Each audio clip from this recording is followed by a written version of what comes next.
भारत के परगलबा आजा भैया आजा चुनाव महापर्वबा आजा भैया आजा बिहार में महापर्वबा। नमस्कार, मैं राणा यशवंत बक्सर से बिहार पर्व में आपका स्वागत करता हूँ। बक्सर वो जगह है जहाँ से गंगा बिहार में प्रवेश करती है। बक्सर वो जगह है जहाँ इतिहास की दो निर्णायक लड़ाइयाँ हुई। बक्सर वो जगह है जहाँ ऋषि विश्वामित्र ने राम और लक्ष्मण को शुरुआती शिक्षा दी। इसलिए बिहार के सबसे बड़े लोक पर्व यानी चुनावों से ऐन पहले जनता के मिजाज का अंदाजा और बिहार के गौरवशाली इतिहास का पूरा चेहरा आपके सामने रखने की शुरुआत बक्सर से ही होनी चाहिए थी। लिहाजा मैं इस सिलसिले की शुरुआत बक्सर से कर रहा हूँ। बिहार पवन हो भूमि भैया आजा परगलबा आजा भैया आजा चुनाव महापर्वबा। इस धरोहर को केंद्र की सरकार और न ही बिहार सरकार हिफाजत कर सकी है और न इसके रख रखाव के लिए कोई विशेष व्यवस्था की जाती है। समस्या देखा जाए तो सबसे बड़ी समस्या हमारे यहाँ भ्रष्टाचार का माहौल उत्पन्न हो गया है। इस सरकार से तो कोई ऐसा है नहीं। केंद्र की सरकार और न ही बिहार सरकार हिफाजत कर सकी है और न इसके रख रखाव के लिए कोई विशेष व्यवस्था की जाती है। समस्या देखा जाए तो सबसे बड़ी समस्या हमारे यहाँ भ्रष्टाचार का माहौल उत्पन्न हो गया है। इस सरकार से तो कोई ऐसा है नहीं। आजा भैया आजा बिहार में महापर्वबा। हिंदुस्तान के इतिहास में बक्सर की जितनी बड़ी और महत्वपूर्ण जगह है उतनी ही बड़ी जगह है इसकी धार्मिक और पौराणिक नजरिए से भी इस देश के भीतर है। अनेक आख्यानों में वर्णित बक्सर नगर है जो सृष्टि के प्रारंभ से परमात्मा की कृपा से ये प्रकट किया गया है। यहाँ महर्षि विश्वामित्र ने पहली बार श्री राम और लक्ष्मण को लाकर और आतंक से मुक्ति कराने के लिए ताड़का राक्षसी का वध कराया। यही वह स्थल है जहाँ से गंगा उत्तर वाहिनी हो गई जब पृथ्वी पर वो आ रही थी। यही वह स्थान है जहाँ च्यवन ऋषि हुए, जहाँ गौतम ऋषि हुए। इसलिए यह स्थान वेदों, पुराणों, उपनिषदों इत्यादि ग्रंथों में अत्यंत पवित्र स्थली है, जहाँ विश्वामित्र जी ने तपस्या की और राजर्षि से महर्षि बन गए, ब्रह्मर्षि बन गए। बिहार पावन भूमि भारत के परगलबा आजा भैया आजा चुनाव महापर्वबा। इसी गंगा के तट पर विश्वामित्र जी ने इसी राम रेखा घाट और चरित्रवन में तपस्या की थी, जहाँ राम लक्ष्मण भी आए थे। और उसमें उसके पूर्व ही विश्वामित्र जी ने गायत्री मंत्र की रचना की थी। बिहार पवन हो भूमि भैया आजा परगलबा। बक्सर में यह गंगा इतिहास की दो बड़ी लड़ाइयों की गवाह रही है। एक लड़ाई जो यहाँ चौसा में हुई शेर शाह सूरी और हुमायूं के बीच में।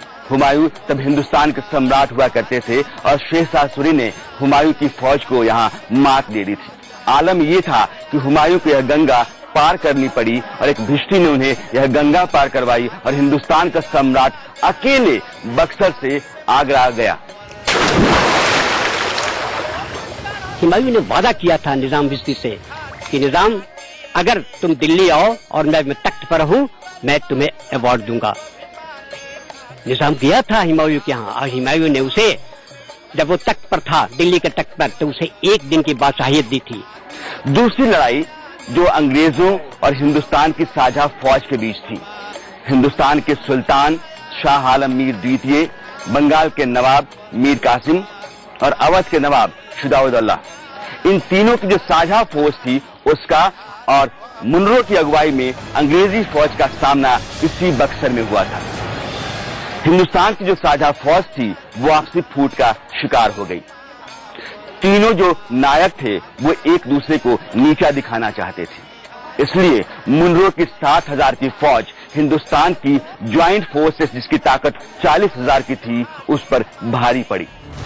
यह लड़ाई हिंदुस्तान के इतिहास में इसलिए याद रखी जाती है क्योंकि इस लड़ाई के बाद ईस्ट इंडिया कंपनी का पूरे पूर्वी भारत पर कब्जा हो गया। अंग्रेजों की तरफ से लड़ाई लड़ने वाला था मेजर हेक्टर मुनरो। वो बड़ा चालाक था, बहुत विद्वेषी था, कूटनीति में वो माहिर था, और उसने रातों रात मीर कासिम तो नहीं उसके बहकावे में आ सका, शाह आलम और सुजाउद्दौला उसके बहकावे में आ गए। नतीजा बहुत सारे सैकड़ों जो सिपाही थे वो मारे गए, शहादत हो गए।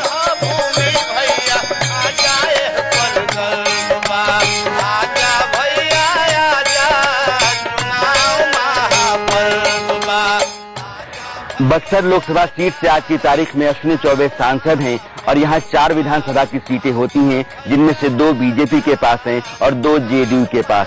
टीवी स्क्रीन पर जो ग्राफिक्स आपके सामने अभी है उसमें आपको दिख रहा है कि बक्सर और ब्रह्मपुर यह 2 सीटें बीजेपी के पास हैं, जबकि डुमरांव और राजपुर यह 2 सीटें जेडीयू के पास हैं। लेकिन आपको मैं यह ध्यान दिलाना चाहूंगा कि यह 2010 का चुनाव था, जब जेडीयू और बीजेपी दोनों साथ लड़े थे। अब समीकरण अलग है, दोनों पार्टियां एक दूसरे के आमने सामने हैं और जेडीयू आरजेडी के साथ खड़ी है।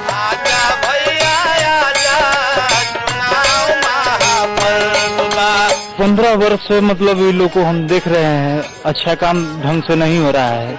जो है बेरोजगारी की समस्या बढ़ रही है, रोजगार नहीं मिल पा रहा है।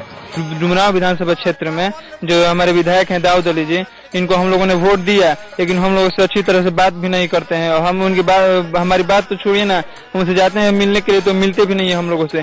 इसीलिए हम लोग यहाँ पर परिवर्तन चाहते हैं। सबसे बड़ी समस्या हम लोग क्षेत्र में पानी की है, नहर की कोई व्यवस्था है नहीं। किसान परिश्रम करते हैं लेकिन पानी के अभाव में फसल जो है सो सूख जाता है। वर्तमान सरकार में डीजल अनुदान उसी को मिलता है जिसके पास जमीन नहीं है, खेती नहीं करता है, अपने खेतों की बंदोबस्ती करता है। लेकिन बात करने पर लोग यही कहता है कि क्या किया जाए, मजबूरी यही है, जिसके पास जमीन की रसीद होगा उसी को डीजल अनुदान मिलेगा या किसी तरह की फैसिलिटी दी जाएगी। जनता का काम सही तरीका से नहीं हो रहा है, लाभ नहीं मिल रहा है, कोई नहर में पानी नहीं मिल रहा है, किसानों की समस्या है। हम बीए पास विद्यार्थी हैं और अभी हम जॉब के चक्कर में, लेकिन हमारे इलाके में जो अभी समस्या देखा जाए तो सबसे बड़ी समस्या हमारे यहाँ अपराध का जो ग्राफ है वो बहुत तेजी से बढ़ा है। और आज हमारा जिला जो नक्सल प्रभावित जो जिले हैं उनसे भी बड़ा नक्सली जिला देखने को मिल रहा है। किसानों की समस्या है और किसान जूझ रहे हैं सूखे से, लेकिन कोई विधायक है जो हमारा ब्रह्मपुर विधानसभा से आती है दिलमणि देवी, वो निष्क्रिय है, उनको कोई आवाज नहीं उठाती है विधानसभा में न सरकार के पास। ऐसे विधायक के प्रति लोग नाखुश हैं।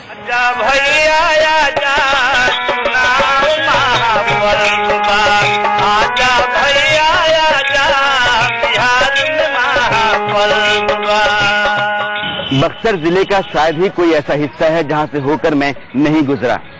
आरा, बक्सर, भभुआ, सासाराम ये तमाम जिले शाहाबाद के दायरे में आते हैं। शाहाबाद जो भोजपुरी भाषी इलाका है, और जब देश में हरित क्रांति की शुरुआत हुई तो धान की खेती के लिए शाहाबाद को प्रयोगशाला के तौर पर अपनाया गया। यहाँ धान की खेती खूब होती रही, लेकिन आज कहीं धान की खेती आपको दिखेगी तो कमजोर दिखेगी। किसान खेती का पैटर्न बदलने लगा है। आखिर क्यों? यह जवाब भी किसान के पास।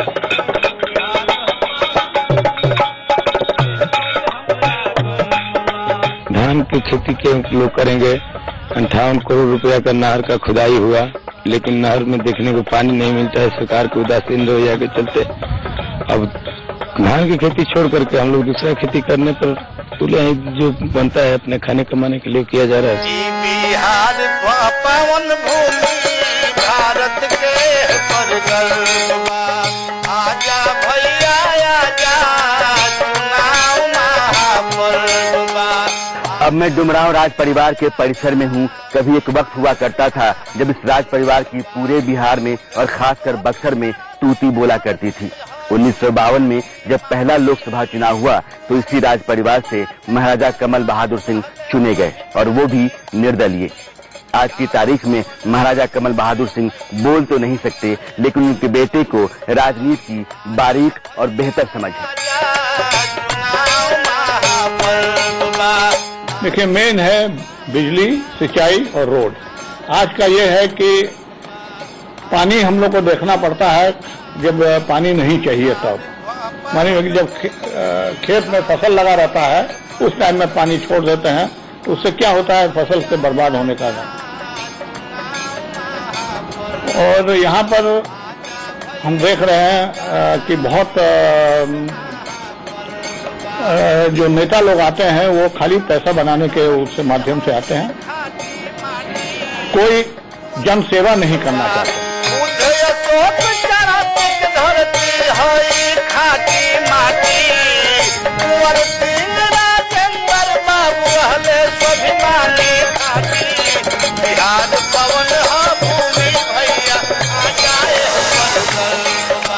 इस बार आप वोट किसको देंगे और क्यों देंगे? वोट तो हम देंगे भाजपा में, इसमें क्या कहना है। तो वोट देने की कोई वजह?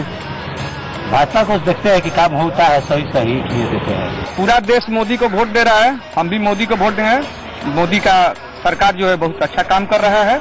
जो मेरा वोट होगा, समस्त परिवार का वोट होगा, वो जदयू में जाएगा, दाऊद अली को जाएगा।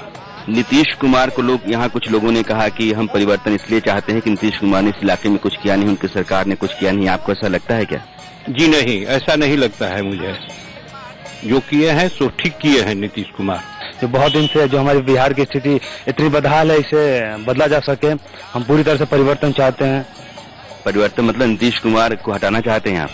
हाँ, शायद हटाना चाहते हैं, क्योंकि इन्होंने अब तक तो कुछ नहीं किया। डूना विधानसभा क्षेत्र की बदहाली को बदलना चाहते हैं और इसीलिए हम लोग यहाँ पर परिवर्तन बीजेपी को वोट देंगे। महागठबंधन को देंगे इसलिए कि विकास हुआ है बिहार में। वोट भारतीय जनता पार्टी को देते हैं और देना चाहिए भी देश के हित में। मुझे किसी पार्टी से लेना देना नहीं है। जो विधायक हमारे दुख सुख में हमेशा काम आवे, जो हमारे क्षेत्र के विकास का काम सोचे, मैं उसी को वोट दूंगा। हम लोग जो है व्यवस्था को बदलना चाहते हैं, इसलिए भाजपा को यहाँ से जिताना चाहते हैं। तो आपको लगता है कि नरेंद्र मोदी जो सरकार देंगे वो पाक साफ होगी? अब हम लोग विश्वास करते हैं कि होगी। आम जनता की भी परेशानी है, सारे लोग चाह रहे हैं कि नई व्यवस्था परिवर्तन हो, एनडीए को वोट दिया जाए।